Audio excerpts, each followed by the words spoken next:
When the flight attendant leaned close and whispered, "Ma'am, please leave now," I didn't move. I couldn't. Her voice was calm but urgent. People around us had started to notice the tension.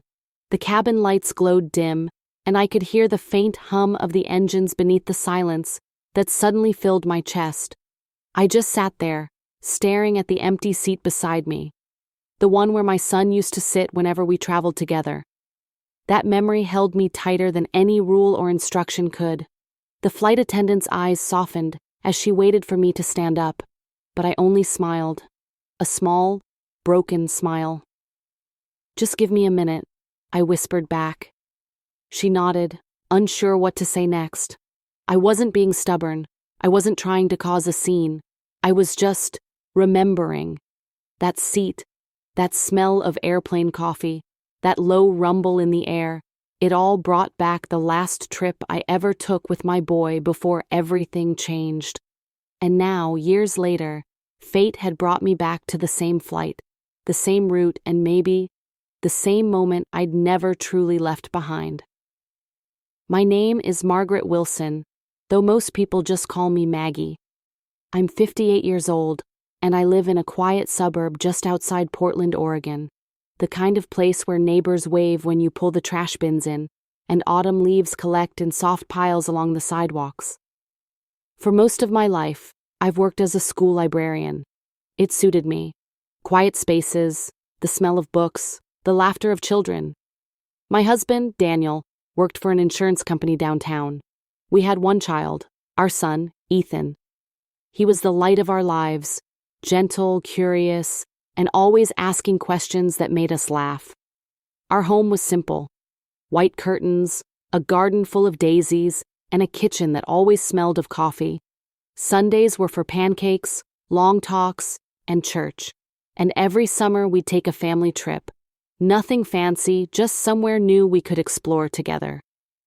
The last trip we took was when Ethan was 17. We flew to Boston for his university tour.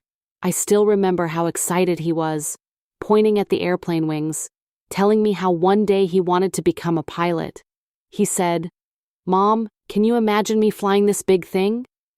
And I'd laugh, brushing his hair back. "I can imagine you doing anything you set your heart on." He smiled in that shy way of his, the same way he used to when he brought home A's from school. I never thought that flight would mean more than just a journey to another city. I didn't know it would become a memory I'd cling to for years. Life moved on after that trip. Ethan got into college, far from home. I remember standing in his dorm room, straightening his bed sheets, pretending not to cry as he unpacked his things. Daniel placed a hand on my shoulder and whispered, "He's growing up, Maggie. Let him fly." And so I did. I let him fly. Into his own life, his own choices. He studied aviation engineering. He was brilliant at it. He loved skies, clouds, and the feeling of movement.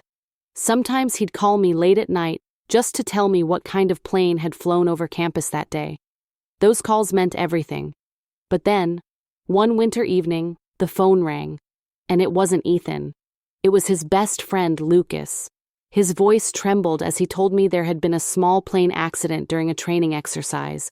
There had been engine failure. The rescue team found no survivors. I don't remember dropping the phone, but I remember the sound, like glass breaking. That night, something inside me broke too. Daniel tried to stay strong, but grief has its own way of rearranging people. He started staying longer at work, drinking more coffee, and talking less. We'd sit in the same room, yet it felt like miles stretched between us. A year later, Daniel passed away suddenly from a heart attack. They said stress, exhaustion, maybe even sadness.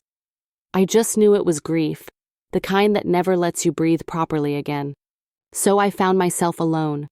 Just me, the house, and memories that clung like dust on old photo frames. It took me years to step onto a plane again. I avoided airports. Even the smell of jet fuel made my stomach twist. But this year, on what would have been Ethan's 30th birthday, I decided to do something I hadn't done in over a decade.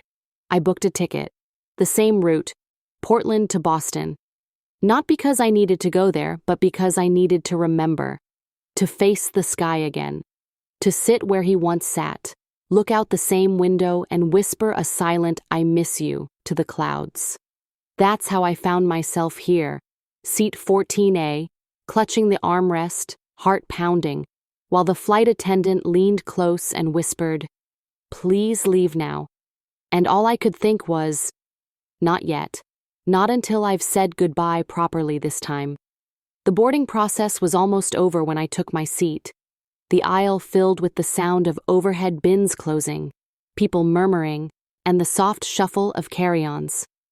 I pressed my hand to the cool window, watching the rain blur the lights outside.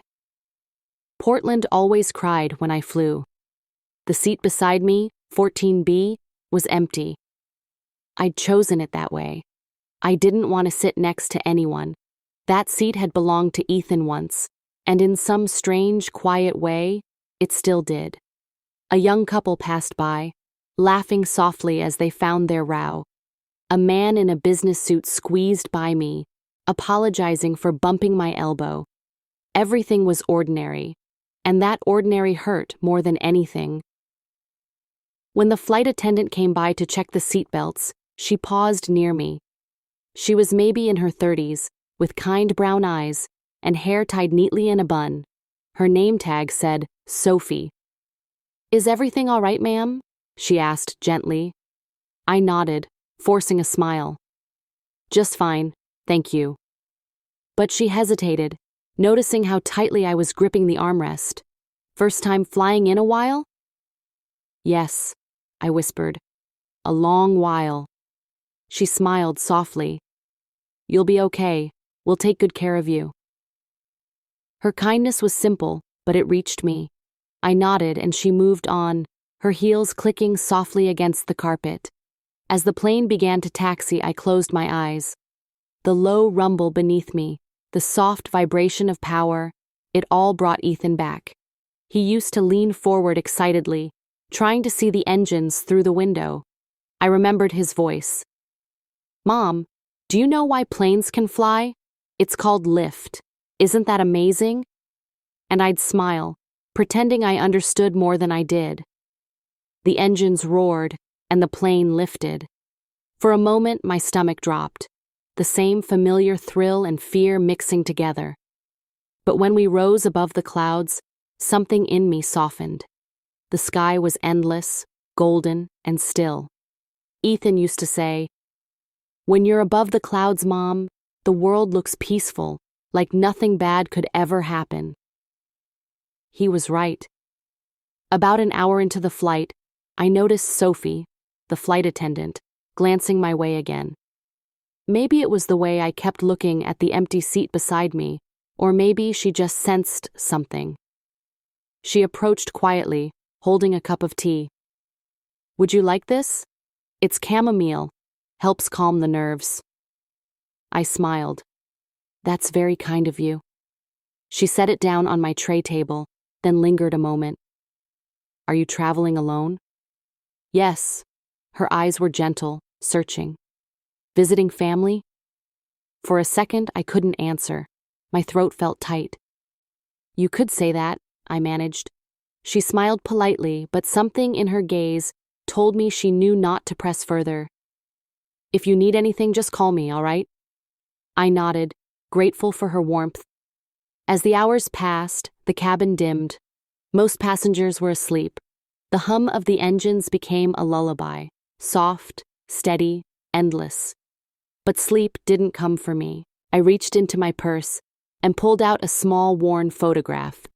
Ethan, in his pilot's training uniform, standing beside a small plane, sunlight catching his blonde hair. His smile was wide and sure. I traced his face with my thumb.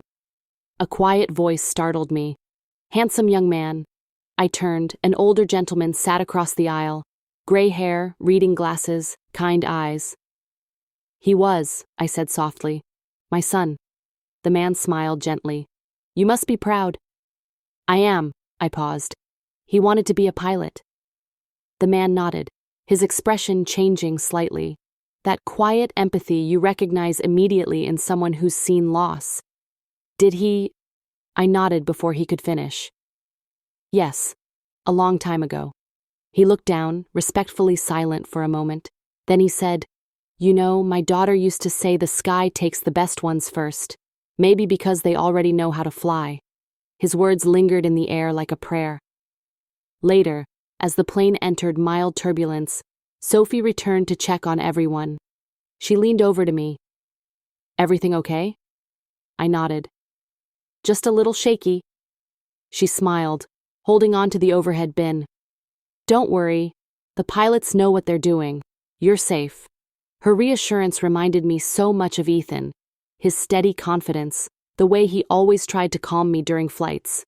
And then I saw it. The tiny pin on her uniform. A silver pilot's wing. I pointed to it. "That's a beautiful pin." "Oh, this?" she said, smiling. "My little brother gave it to me when he started flight school, said it was good luck." Something inside me shifted. A small, quiet ache. "Is he still flying?" Her smile faded a little. "He was. He passed away in a crash a few years ago." We looked at each other. Two strangers, sitting in a quiet corner of the sky, connected by loss. For a while, neither of us spoke. The plane hummed on, steady and indifferent, carrying our memories somewhere between earth and heaven. After a while, I excused myself to the restroom. When I came back, I noticed the seat beside me wasn't empty anymore. Someone had placed a small folded blanket and a cup of coffee there. I looked around. Sophie was serving drinks in another row. She caught my eye and smiled. I realized then that maybe she'd placed it there, to make it look less lonely, less empty. Tears filled my eyes, but I smiled. It was such a small gesture, yet it meant more than words ever could. When the captain announced we'd begin our descent into Boston, I looked out the window. Below, the clouds broke apart, revealing city lights like tiny stars scattered on the ground. And in that quiet moment, I whispered, "We're almost there, sweetheart." That's when Sophie appeared again, leaning down to me. Her voice low and trembling slightly, she whispered, "Ma'am, please leave now." I looked up, startled. "What?" Her eyes darted toward the empty seat beside me. "You've been here long enough." Her words weren't unkind. They were filled with something I couldn't name, understanding, compassion, maybe even a little fear, because she could see it too. She could see that I hadn't been flying to Boston. I'd been flying to the past. When Sophie whispered those words, "Please leave now," something inside me shifted. It wasn't anger, it wasn't confusion. It was the slow, dawning understanding that she wasn't talking about the flight at all. I looked around the cabin. Everyone else was calm, some still asleep, some stretching, some reaching for their bags. Nothing was wrong, nothing except me. Her eyes met mine, soft, full of unspoken meaning. "Ma'am," she said again, quieter this time, "you can let go now." And in that moment, I realized she could see the truth I'd tried so hard to hide, the truth that I'd been carrying Ethan's ghost on every mile of this journey. When the plane touched down, I felt the thud deep in my chest. Boston, the same city I hadn't set foot in since that last trip with my son. People began to stand, collecting their luggage, stretching their arms. I stayed seated. My hands trembled slightly. I didn't want to move, because standing up meant the journey was over, and I wasn't ready for that.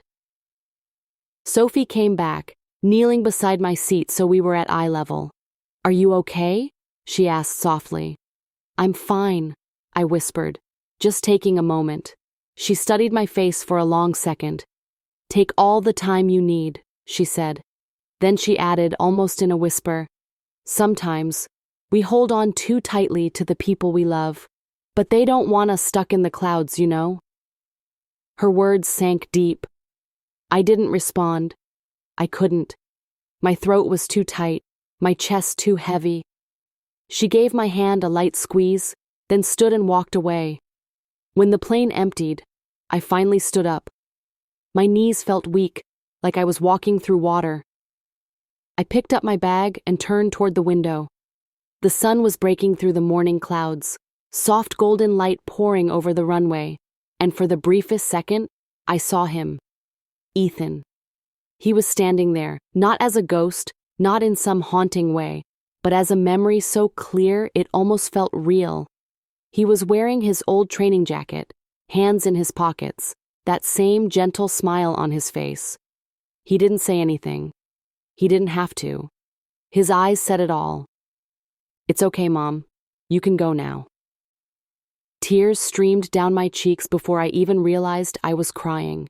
When I blinked, he was gone. But for the first time, instead of the ache of loss, I felt something else. Peace. I walked slowly down the aisle, the hum of the engines fading behind me. Sophie stood near the door, thanking passengers as they left. When I reached her, she gave me a knowing look. "You stayed a little longer," she said softly. "I needed to," I replied. She nodded, her expression tender. "Sometimes love does that." We stood there for a moment, two women, strangers tied by invisible threads of grief and understanding. Then she said, "Goodbye, Mrs. Wilson, Margaret Wilson." "Goodbye, Mrs. Wilson," she said gently. "Safe travels, wherever you go next." Her words lingered in the air like a blessing. The walk through the airport felt longer than I remembered. Every sound echoed. The rolling of luggage wheels, the announcements over the speakers, the chatter of people greeting loved ones. And then I saw it, the arrival gate. Years ago, Ethan and I had stood right there, watching planes take off. He'd told me that every flight was a story, thousands of lives crossing paths for a few short hours in the sky. I stopped and sat on a bench nearby. I reached into my bag and pulled out the envelope I'd been carrying all this way.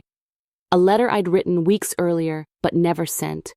The envelope was addressed to Captain Ethan Wilson. Inside was a single page, written in my uneven handwriting. "My dearest Ethan, I've tried to keep living the way you'd want me to, but some days I get lost in memories. I still make your favorite pancakes on Sundays. I still talk to you when I water the daisies. I'm flying today. Your route. The same sky you loved. Maybe I'll feel close to you again. Maybe I'll finally find peace.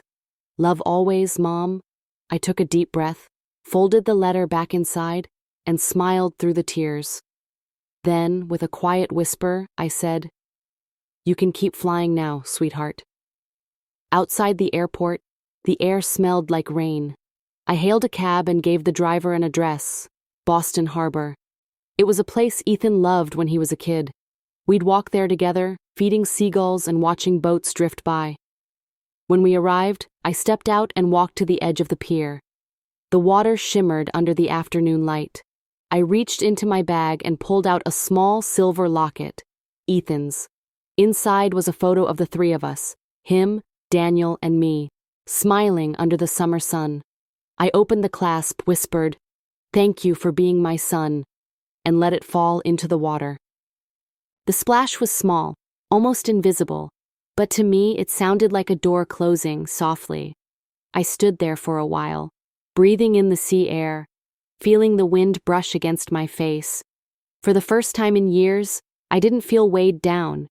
I didn't feel haunted. I just felt light, like maybe, finally, I was learning to fly again too. When I flew back to Portland a few days later, the plane ride felt different. No fear, no trembling hands, just a quiet acceptance, like the sky and I had finally made peace. The seat beside me was empty again, but this time, it didn't feel heavy. It didn't feel haunted. It just was. Sophie wasn't on this flight, but I thought about her often. I imagined her somewhere out there, helping another nervous passenger, whispering words of comfort the way she did for me. Maybe she had her own healing to do too. As the plane descended, I looked out the window at the stretch of green below, Oregon's forests, soft and endless. I whispered to the clouds, "I'm home." The days that followed were slow, gentle, and strangely quiet. Grief has a rhythm, I learned. It softens, then swells, then softens again. But this time, it didn't pull me under. I started small. I opened the curtains every morning. I brewed fresh coffee instead of reheating yesterday's. I took long walks around the neighborhood, saying hello to people I hadn't spoken to in years. One morning, my neighbor Helen, a retired teacher who lived 2 houses down, stopped me on the sidewalk. "Maggie," she said, smiling, "you've been missing from the book club for ages." I laughed softly. "I guess I needed a long chapter to myself." She chuckled, her eyes warm. "Well, we're reading The Nightingale next week. You should join us. We miss your banana bread." It was such a simple thing, but her invitation felt like a door opening. I said yes. At the next book club meeting, I walked in with a plate of still warm banana bread and a small flutter in my chest. The living room was full of chatter, teacups clinking, and the soft hum of old friendships. Someone asked, "Maggie, where have you been hiding?" I smiled. "Just finding my way back," and I meant it. That night, when I came home, I lit a candle beside Ethan's picture, the same one I used to light every year on his birthday. But this time, it didn't feel like mourning. It felt like remembrance, soft, peaceful, like saying, "Good night, my boy," instead of "come back." A few weeks later, I found myself at the local community center. They were offering volunteer opportunities, helping kids with reading. The coordinator, a kind man named Tom, smiled when I walked in. "You've got the calm voice of a librarian," he said. I laughed. "Funny you say that. I was one." "Perfect," he said, handing me a stack of storybooks. "The kids will love you." And they did. Every Tuesday afternoon, I sat in a circle of little faces, reading stories about adventure and bravery. Sometimes I'd catch myself watching the way their eyes lit up. That same spark Ethan used to have when he was little. One boy, Oliver, reminded me so much of him. Curious, always asking questions, always dreaming big. He told me once, "When I grow up, I want to fly airplanes." I smiled. "Then I hope you do, sweetheart. The sky's waiting for you." Seasons passed. Spring came with its soft rains and wildflowers. I planted daisies in the garden again, Ethan's favorite. By summer, my porch was alive with color and life. One afternoon, I sat outside with a cup of tea, the air warm and golden. The sound of children playing echoed down the street. I looked up, watching a plane cross the blue sky, a small silver streak disappearing into the horizon. And instead of sadness, I felt gratitude. Because I finally understood something I hadn't before. Love doesn't end when someone leaves. It changes shape. It becomes memory, wind, light. It becomes the gentle whisper that says, "Keep living." A few months later, I received a small package in the mail. There was no return address, just a note inside that read, "Dear Mrs. Wilson, I don't know if you'll remember me, but we met on a flight to Boston. I was your flight attendant, Sophie. I wanted to thank you. That conversation we had, it stayed with me. It helped me forgive myself for my brother's accident. I used to blame myself for not being there that day. But meeting you reminded me that love doesn't disappear. It only changes. I hope you're doing well. Wherever you are, keep flying." With warmth, Sophie inside the envelope was a small silver wing pin, the same one she'd worn on her uniform. I held it in my hand for a long time, tears welling in my eyes. Then I pinned it onto my sweater, right above my heart. "Thank you," I whispered. That night, I sat by the window with a cup of tea, looking at the stars. The world outside was quiet. Just the hum of distant traffic and the soft chirp of crickets. I thought about all the people I'd met in my life. Daniel, Ethan, Sophie, even little Oliver. Each of them had been part of my journey, Each had taught me something about love, loss, and the quiet strength of moving forward. I realized then that healing doesn't come all at once. It comes in moments. The first laugh after tears, the first morning you wake up without that heavy ache, the first time you can say their name and smile instead of cry. And as I sat there, I felt it. The calm, steady rhythm of peace. For the first time in years, I whispered to the night sky, "I'm okay now." And I meant it. It's been a year since that flight. Sometimes, when I hear a plane passing overhead, I still pause, not out of sadness anymore, but out of gratitude. I think of Sophie, somewhere up there, walking down the aisle of another flight, smiling at nervous passengers, maybe whispering to someone else, "Please leave now." Maybe she means it the same way she did with me, not as a command, but as a blessing. A gentle reminder that holding on too long can keep us from living again. My life is quieter these days, but it's full. I still read stories to the children at the community center. I still bake banana bread for the book club. I still talk to Ethan when I water the daisies. But now it's with a smile instead of tears. Every once in a while, I take a walk down to the old airfield where small planes take off and land. The smell of jet fuel doesn't sting anymore. It smells like hope, like continuation. I watch those planes lift into the sky and think of my son, not as someone I've lost, but as someone who taught me how to see beauty in the clouds. Grief, I've learned, isn't something you get over. It's something you learn to carry differently. It's like flying through turbulence, frightening at first, but it passes, and then you find steady air again. When I look back now, I realize that the flight attendant's whisper wasn't just about leaving a plane seat. It was about leaving behind the part of me that lived only in the past. So if anyone ever asks me what I learned from that day, I'll tell them this. Sometimes love asks you to stay. And sometimes love, the deepest kind, whispers, "Please leave now." Because letting go isn't forgetting. It's just learning to keep flying, even after the sky has changed.